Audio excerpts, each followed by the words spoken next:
السلام عليكم ورحمة الله وبركاته.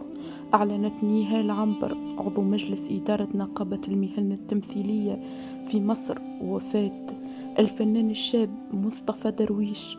وكان هاني درويش شقيق مصطفى درويش قد أعلن عن خبر وفاة شقيقه عبر الفيسبوك، إذ كتب: البقاء لله، توفي إلى رحمة الله تعالى شقيقي مصطفى درويش. تشييع الجنازة سيكون عقب صلاة العصر في مسجد الحصر بأكتوبر.